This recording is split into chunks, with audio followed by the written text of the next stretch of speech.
¿Sabía usted que el más grande asesino de los ecuatorianos está en la cocina de su casa? Es el azúcar, que ha causado más víctimas que la insuficiencia cardíaca, enfermedades cerebrovasculares y que los homicidios. Es que el exceso de azúcar en la sangre es la diabetes, la primera causa de muerte en nuestro país, según estadísticas del INEC. Y lo más alarmante es que sus víctimas ahora son los niños. Ponga mucha atención a esta primera parte de esta serie sobre el azúcar. ¡Ay, mira ese gordo, qué lindo que está! ¡Qué precioso! Ay, ¡Qué sanito, qué lindo, bebé, qué gordito, qué sanito! ¡Me lo como! ¡Qué divino este bebé! Esta que parecía una señal de salud y belleza es hoy la causa del mayor número de muertes en nuestro país. La gordura, sobrepeso u obesidad están afectando a nuestra sociedad de manera sin precedentes y una de las consecuencias de esta obesidad es la diabetes, que se ha convertido en la primera causa de muerte en nuestro país. La primera causa de muerte en este país se llama diabetes. Mientras la desnutrición ha bajado, vemos en este gráfico cómo otras enfermedades se mantienen iguales, mientras la hipertensión arterial y la diabetes han aumentado en 6 veces la tasa de mortalidad, pasando en el año de 1982 de 5 casos por cada 10.000 habitantes a 30 por cada 10.000 habitantes en el 2010. Pero este no es un problema local, sino que se ha convertido en una epidemia a nivel mundial. 347 millones de personas en el mundo tienen diabetes, según la Organización Mundial de la Salud. ¿Qué es la diabetes? Existen 2 tipos de diabetes, la tipo 1 que se conoce como la de los niños y se caracteriza porque el páncreas no produce insulina, y la tipo 2 que en su mayoría se produce por el sobrepeso y la obesidad. Para entender qué es la diabetes, primero comprendamos cuál es el proceso con el cual los humanos nos alimentamos. Cada vez que usted come, por ejemplo, un pan, este se tritura en nuestro organismo y se transforma en azúcares, que van a la sangre y mandan una señal al páncreas para que segregue insulina, que es la que se encarga de transportar el azúcar hacia las células. Imaginemos entonces que el páncreas es un parqueadero de taxis y la insulina son los taxis, cuya misión es llevar el azúcar a las células. Cuando este sistema falla, cuando no existen taxis, los niveles de azúcar aumentan en la sangre y no pueden distribuirse, y eso es lo que conocemos como diabetes. O sea, la diabetes es la falla del cuerpo en distribuir los azúcares que ingresaron. Y cuando aumentan los niveles de glucosa en la sangre durante largo tiempo, pueden dañar la retina, parte del riñón, vasos sanguíneos y puede causar infarto. Estas imágenes demuestran el deterioro del llamado pie diabético, cuando no existe un debido control o cuando la persona no se da cuenta que la tiene. Porque la diabetes es una enfermedad silenciosa. Esto quiere decir que sus síntomas no son evidentes, por lo que usted podría tener diabetes sin saberlo. Entonces, si es la primera causa de muerte en este momento, la diabetes en este país, quiere decir que el problema de obesidad tiene que ser tanto más grave como lo hemos demostrado en estudios de los últimos años. Lo que pasa es que la obesidad es un problema no sentido. Pero no solo la diabetes es consecuencia de la obesidad. Esos kilos de más también pueden producir otras afecciones igualmente mortales. Y la obesidad es la madre de la diabetes. La obesidad es la prima hermana de la hipertensión. La obesidad es, ¿no es cierto?, la sobrina del infarto de miocardio, ¿no es cierto? Es el cuñado de los derrames cerebrales, ¿no es cierto? Y es el acompañante del cáncer. La obesidad es una enfermedad inflamatoria facilitadora de eventos severos y graves. Solo una pobre canción da vueltas por mi guitarra. Andrés Pallera, cantante de profesión, a sus 35 años sufrió un infarto causado por el consumo excesivo de cigarrillo y la mala alimentación. La velocidad con la que vivimos te lleva a comer cosas que no están, y yo entre presentación y presentación, claro, una hamburguesa, un cuarto de pollo con papas fritas, soy el típico aficionado, era pues el típico aficionado a la mayonesa, y yo veía el programa y decía, sí, no se debe fumar o no se debe comer, pero no era algo importante realmente, hasta el día que me dio el infarto. Las historias de gente desesperada por bajar de peso abundan, presa de sus enfermedades y de la impotencia de no ser dueños de sus propios cuerpos.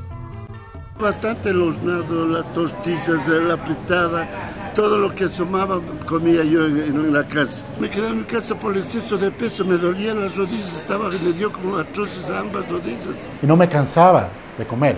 Llegaba un punto en que ya te llenabas y yo quería seguir comiendo.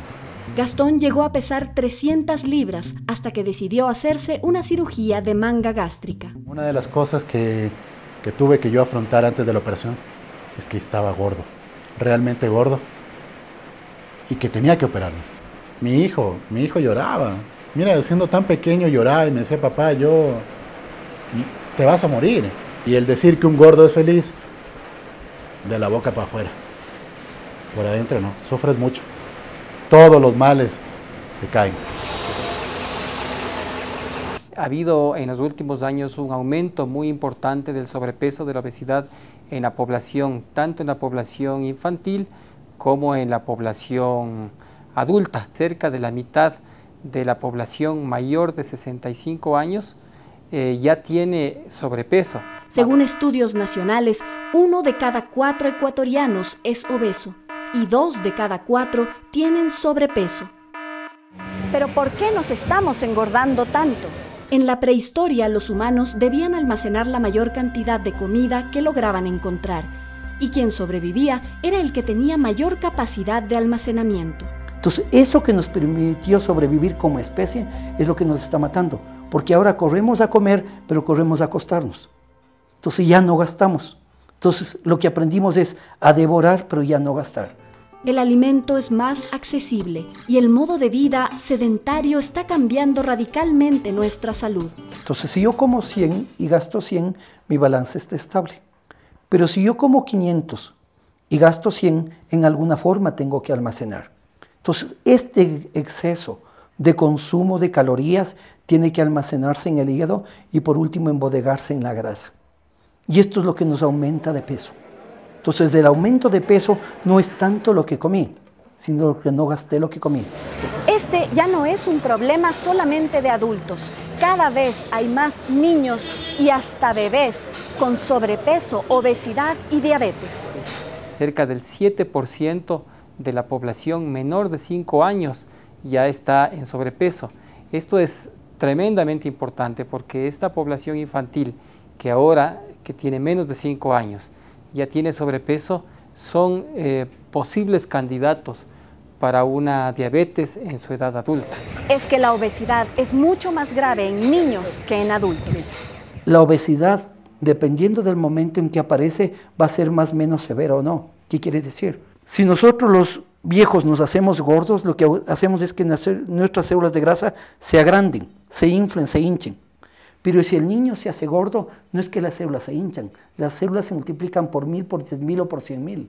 El niño tiene 100.000 células para engordar durante toda la vida. Esto es importante porque siempre creíamos, déjale nomás que engorde, porque cuando llega la adolescencia se va a estirar. Eso en este momento es criminal desde el punto de vista de salud. El niño tiene que ser controlado su peso desde la infancia, tener un peso saludable. ¿Con qué? No es quitándole comida, es incrementando la actividad física. Lo grotesco es que en estos niños ya está apareciendo diabetes. Esta diabetes que hablábamos que era diabetes del viejo, esa diabetes que empezaba a los 40, 50 años porque el viejo no se había controlado la gordura durante 5, 8, 10 años. Pero ya estamos viendo nosotros niños en este país, niños de 8, 10, 12 años que ya empiezan con diabetes. Quiere decir que ya empiezan con la presión alta, que ya empiezan con problemas de colesteroles, ya empiezan con problemas de riesgo de infarto a largo plazo. Y no piense que solo los gordos son obesos. Siempre se ha asumido obesidad sinónimo de peso, y eso es falso. Entonces, ¿qué quiere decir? Que yo puedo ser flaco obeso.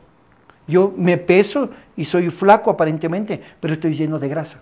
¿Qué nos está pasando? Nuestros cuerpos están cambiando por nuestro modo de vida, estamos alimentándonos mal y no hacemos ejercicio suficiente para la cantidad de comida que ingerimos. Y esto nos está matando. La oferta que existe ahora en alimentos, sobre todo para niños, ¿no? Vemos que cada vez más hay acceso a alimentos procesados. Contienen muchos de estos grandes cantidades de azúcar, grandes cantidades de grasas dañinas y grandes cantidades de sodio o de sal, que son factores que contribuyen al aumento de la frecuencia de problemas tales como la diabetes y la hipertensión. Muchos cuidamos la cantidad de grasa que ingerimos, pero ¿qué hay del azúcar? ¿Sabe usted cuánta azúcar consume y cuánta debería consumir? Descúbralo la próxima semana aquí en la televisión. Y no tratamos de satanizar el consumo de azúcar, porque no se trata de que si me como ahorita un poquito de azúcar me va a dar diabetes. El problema es la cantidad que estamos consumiendo, sobre todo en productos donde ni siquiera sabemos que hay azúcar. Y este es un problema tan grande a nivel global realmente, que la prestigiosa revista National Geographic, en su edición de agosto, le dedicó no solamente su portada, sino un extenso artículo muy revelador, donde por ejemplo nos dice en varias informaciones que el norteamericano promedio consume 22,7 cucharadas de azúcar al día. ¿Sabe usted cuántas cucharadas está consumiendo al día y cuántas debería? Eso será la próxima semana. Y después de este corte comercial, el Yasuní a consulta.